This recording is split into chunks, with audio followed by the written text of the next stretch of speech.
Welcome back to the Glac Studios oil painting tutorial. I'm Gomathi Siva Sankaran. We are working on understanding the nuances and also all these nitty-gritties that are never spoken about or discussed in detail about art before even we get started with the artwork. And the last session, the first session was about understanding the canvas, isn't it?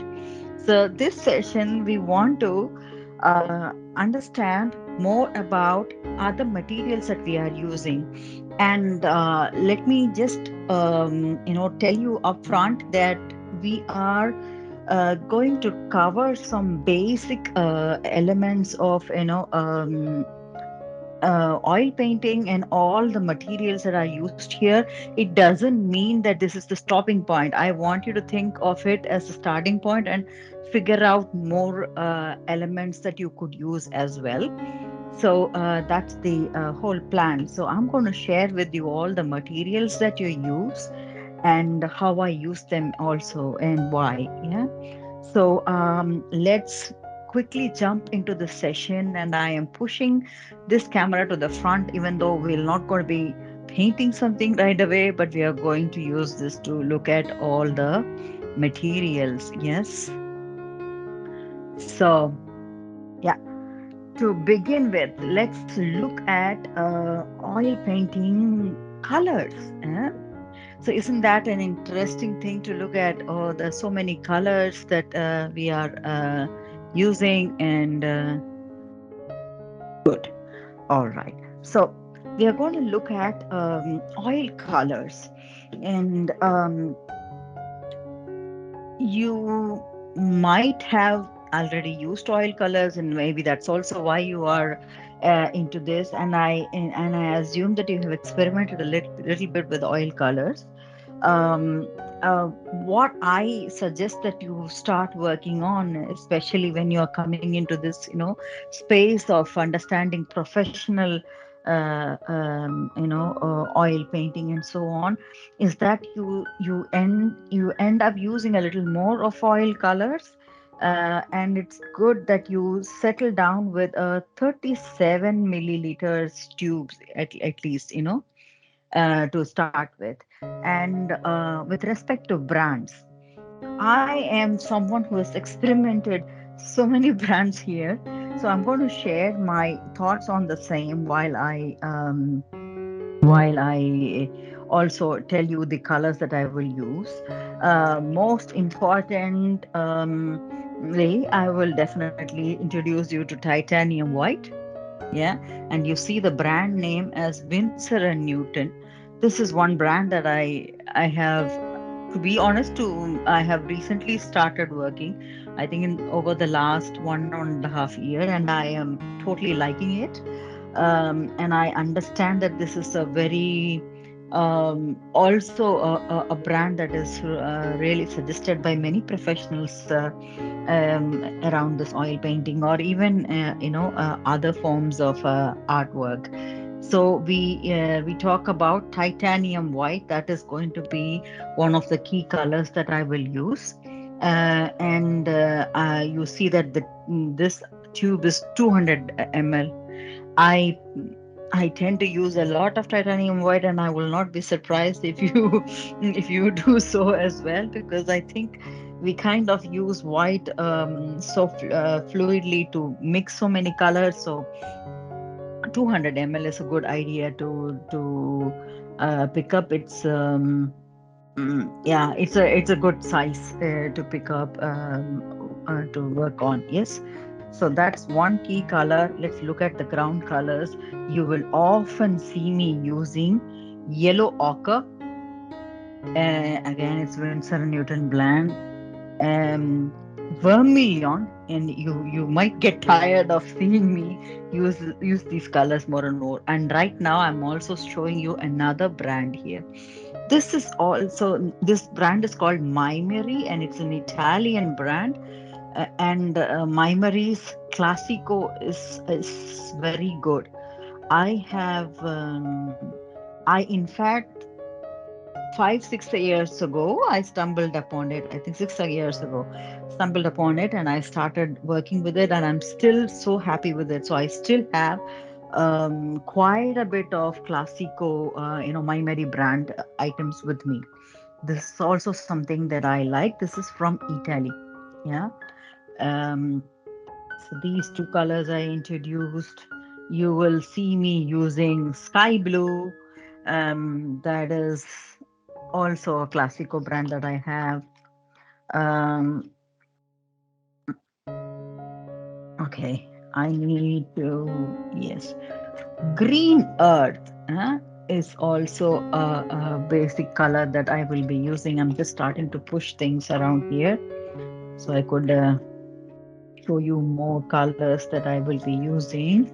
You will see me using primary yellow. Yeah. Primary yellow is also one other key color. Ultramarine blue is one other fine color. Okay. And I have burnt umber. Burnt umber. I used it a lot. Okay. So that's one of the basic colors. Coming to ivory black. Yes, burnt umber mixed with ivory black. It's something that I really love personally, and I will show you when we get into detail level artwork. You will see me using more and more of that. Um, these seem to be some primary colors. I have olive green, and now I'm going to show you another brand, Van Gogh. This brand is also very good. It is from Amsterdam. I like the colors that they have. Only thing is that I think when we come to using these brands, you will see that all the colors, you might see the color names are the same, but the tonalities are slightly different between each and every brand. And some of the brands also take a while to dry. Oil oxidizes, it doesn't dry. So there is something, you will find it interesting that it doesn't really happen in the same way. So or the same time around. And these brands, it take a little while, but there is also a solution to it, which I will talk about in a short while. Okay, so let's just look at further colors that I would be showing you. Have crimson, and this crimson is another brand here that I have. The brand here. It's called Rembrandt. This is also an Italian brand. Sorry, it's a Amsterdam-based brand. Mhm. This is called gold. And the paintings that I usually work on relate to some god or goddess, and they would be wearing some gold ornaments, jewelry. So I tend to use gold. But if you do not have gold in this form, a tube form, it could also be available in powder form. Yeah. It doesn't matter. I think it is okay. And also I want to mention that most of the paintings from Renaissance period or so, if you look at the way they have worked, they have used only less number of oil colors. They have not really had this huge palette of wide range of colors. So they have really survived on a few colors, meaning there is an alternative also to work without this gold. I've just gotten used to gold, so I'm using it, but I can also talk to you about it when we come to the stage of using gold color. This is one color I really love. It's called Mars Red, and this is also called terracotta in some of the uh, oil painting brands. Uh, you can create this color yourself. You do not have it. It's actually a mix of the vermilion that I showed you and a little bit of burnt umber or black could, give you a tonality that is closer to this.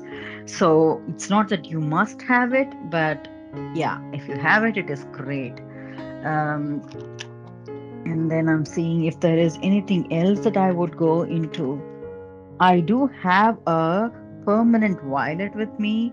I might sometimes pick it up. Again, we can create violet colors with our basic colors that we have already seen. So these are all nice to have. I do have a variety of green, like phthalo green is also a nice one.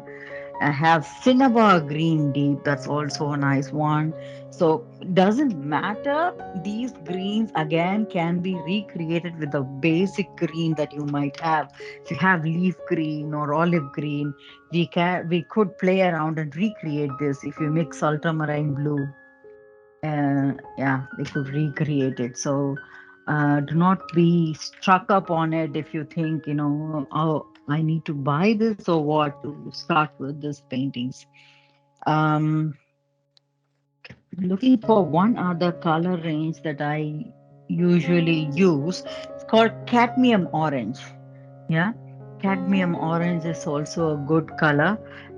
Again, we can rebuild this with our base colors, but if you have it, it's great. Yeah. So those are some more colors. So we saw the colors, isn't it?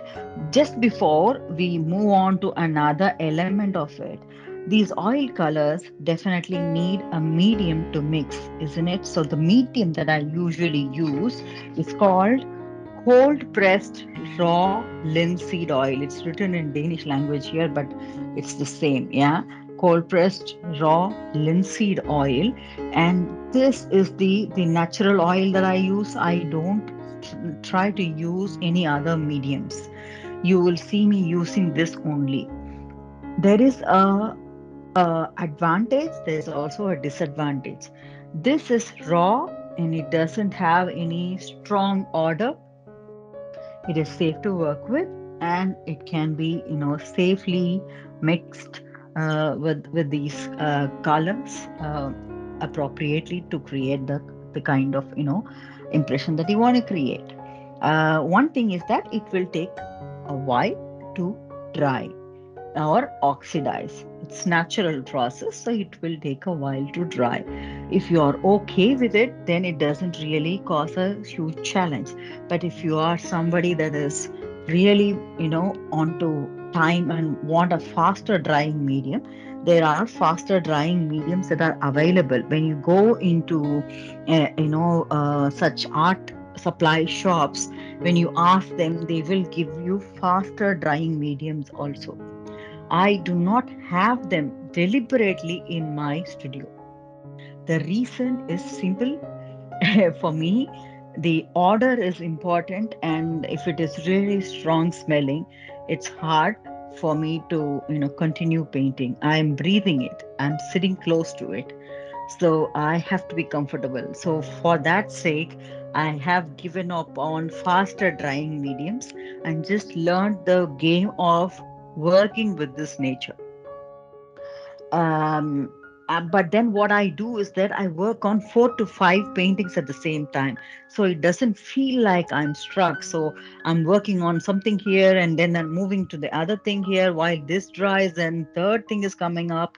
So in that way there is momentum happening, and there are,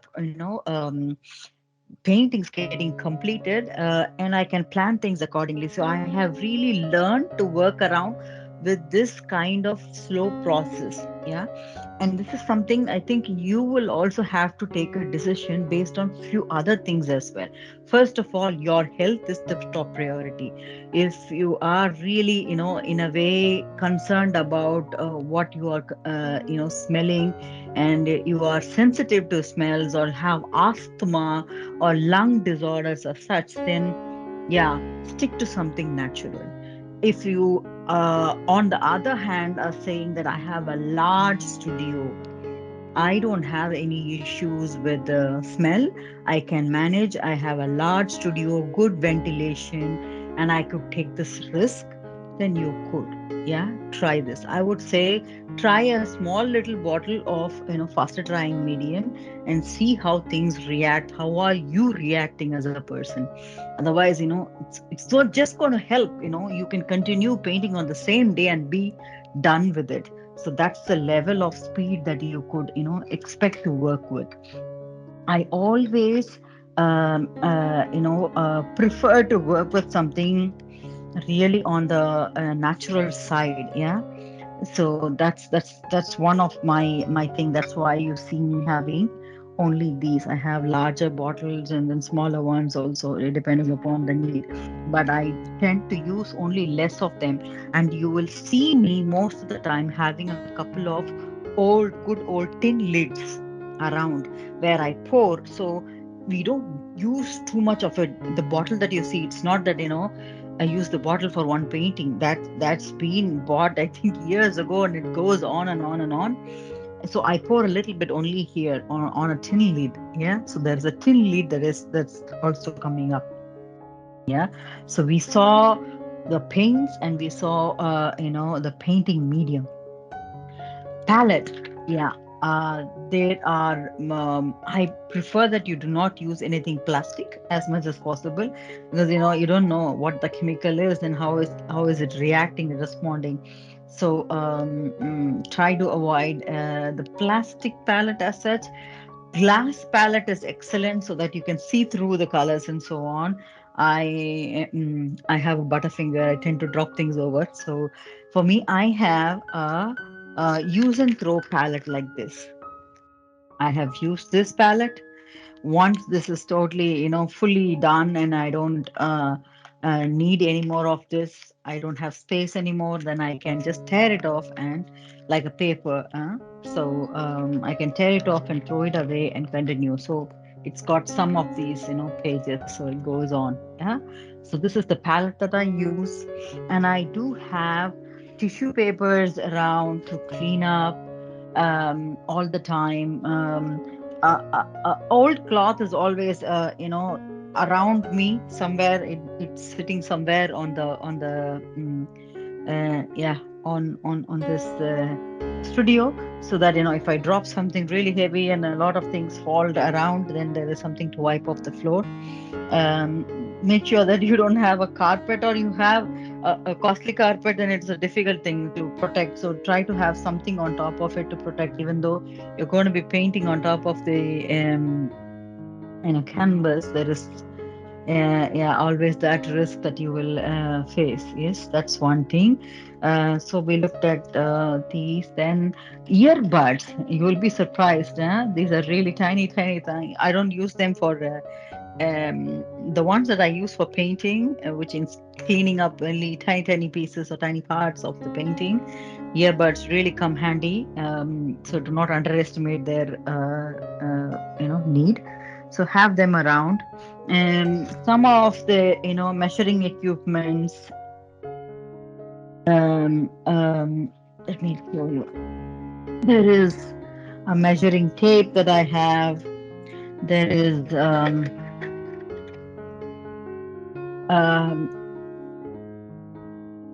a workable, extendable wooden measuring tool also that I have. So these are helpful, and we will be using measures most of the time. So that's one thing. I do have some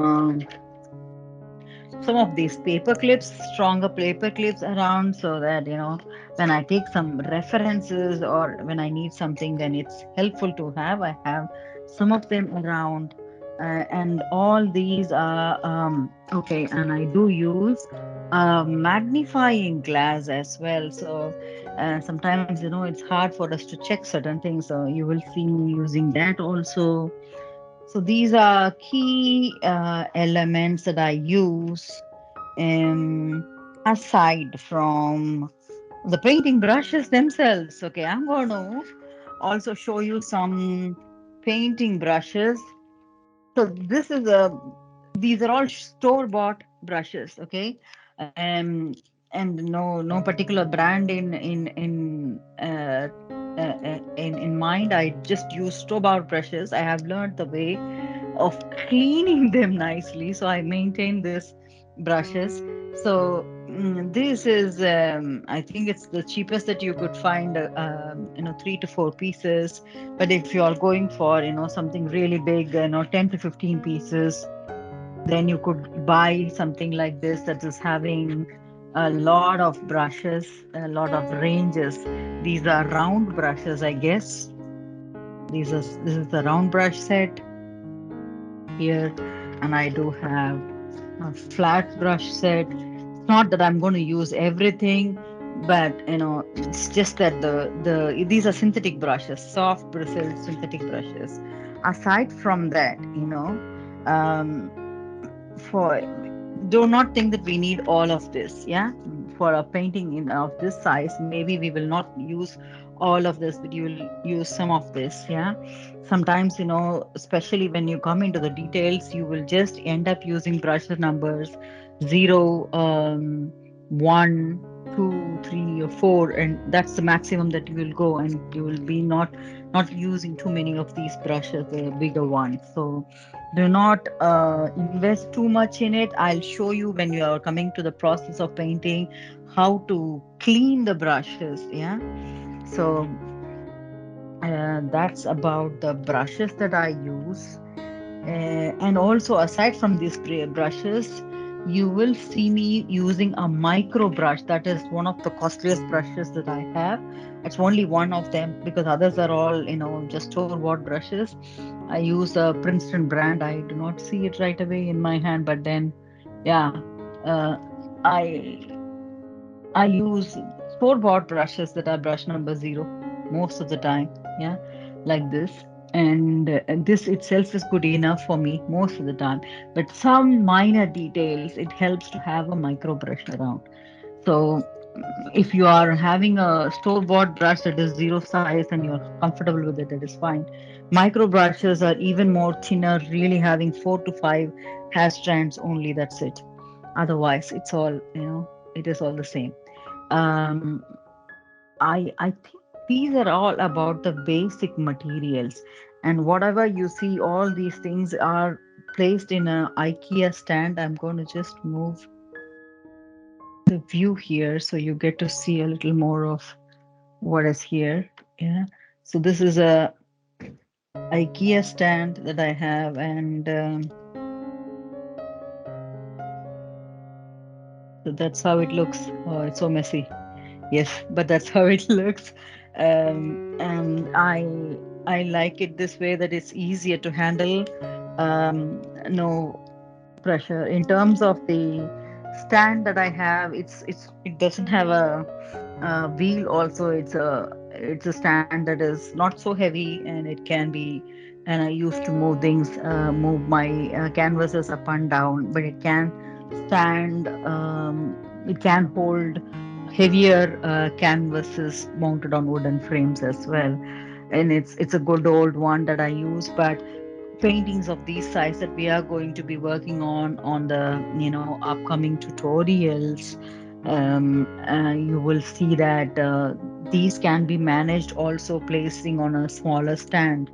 Yeah, so it's really your choice. Wherever you want to work with, just make sure that you are working at your shoulder length and you are not having to hunch a lot, or not having to look up a lot, and hurting your shoulders, because when you are getting into the idea of working for little over 10 hours, let's say, you will be putting your body also into a little bit of pressure when you are not comfortably placed. So make sure that you have a comfortable seating arrangement. I do not have what do you call a special chair or something. I'm just seated on a work stool. That's it. And I have also seen people go on to the level of buying a dentist chair. Have you seen a dentist work on? Yeah, you cannot see him because your mouth is open and you are really tilted when you are at the dentist place. But he is seated on a chair that has an arm rest kind of, where he can place his hand steady on your mouth and especially pointed to the teeth that he is working on. So a dentist chair is one of the best that one can think of, but it is a little too costly to invest in. But if you do not have all these facilities, I'm just telling you how the workaround can be, that you are making sure that you're seated in a comfortable place and the height is also in a comfortable position for you to work with. Yes. So this is about the materials. Let's meet up in this next session where we will look at getting started with the painting as such, the first wash and how do we do that. Aside from all these things, you will also I do not personally use it in my studio anymore, but there are hog hair brushes. So these are all the brushes that you saw were all synthetic brushes, isn't it? So these are all synthetic brushes, but you will see hog hair rough brushes. It's good to have a couple of them to start working with when you're giving the first coat. I do not use it, and I have an alternative method. I'll show you what it is when you come to the next class. Yes, but yeah, that's also a good idea to buy that if you need it. A couple of them, if not more. While I was talking to you about the brushes, I did mention that it is okay for us to buy store-bought brushes, and it doesn't really make a difference. I'm just going to come back to the brushes point, and it's going to be a very short video on how to maintain brushes and how important it is to maintain the brushes. Doesn't matter the type of brushes that you're buying. I have experienced, I thought, when I buy some branded brushes, then it could stay longer, so it's okay to invest more money and so on. I have done that, but I have also been not so keen on cleaning the brushes immediately. So even though I had brought a lot of what do you call uh, branded brushes, whatever I had, I wasted them. And then I noticed that it's doesn't matter what type of brushes, the life really depends upon how the artist is using and maintaining. And while we did the first layer, you must have noticed, how you poke and how you crush the brush into the canvas sometimes. Or you could have a soft hand also. So those hands do play a role on how long this brush could last. If you are soft handed, that's why the hog hair brush is used for, something really hard. If you're soft handed, then the brush will stay a little more. And right now we are going to see how exactly do we maintain a brush, wash a brush. Mhm. This is one brush that is store bought, and I used it, and it's needs to be washed and maintained. And the way I do it is so simple. I used a store bought. I use always a store bought dishwashing liquid. Yeah. So this is what I use, and yeah, you'll be surprised what you can do with this.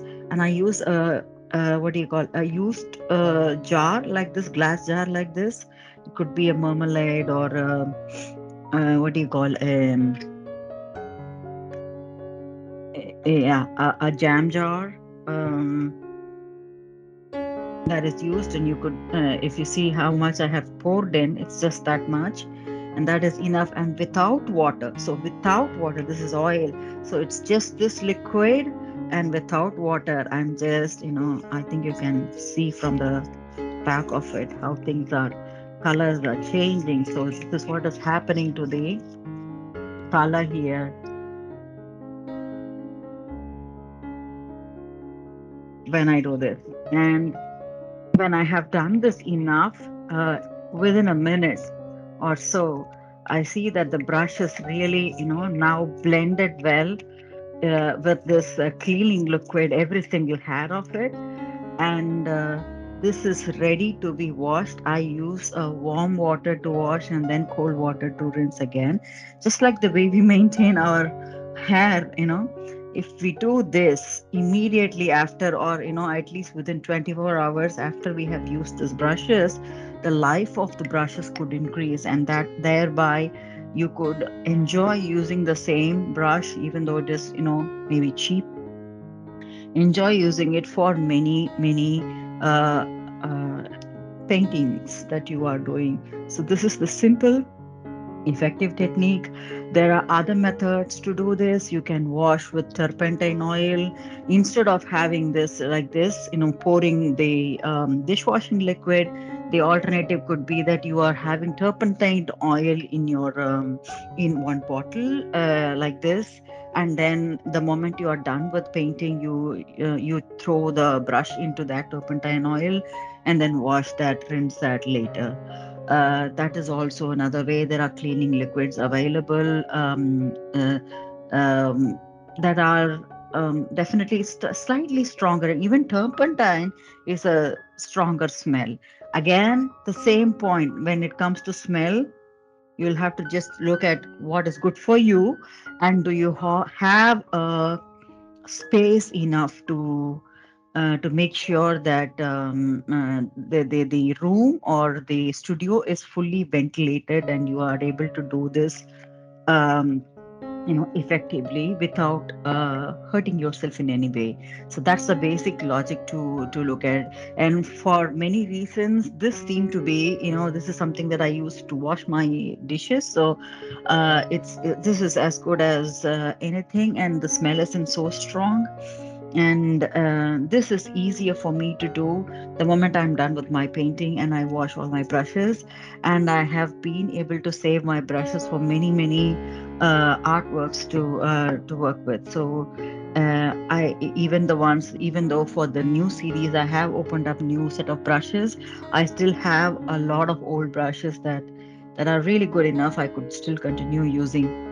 So that's the benefit of it, and that's about washing. And with this we complete the basic nuances to get ready to mentally prepare yourself to go into detail level tutorials and understand oil paintings. I hope you found this very useful. Thank you very much, and let's meet up in another class, another series of tutorials. Bye bye.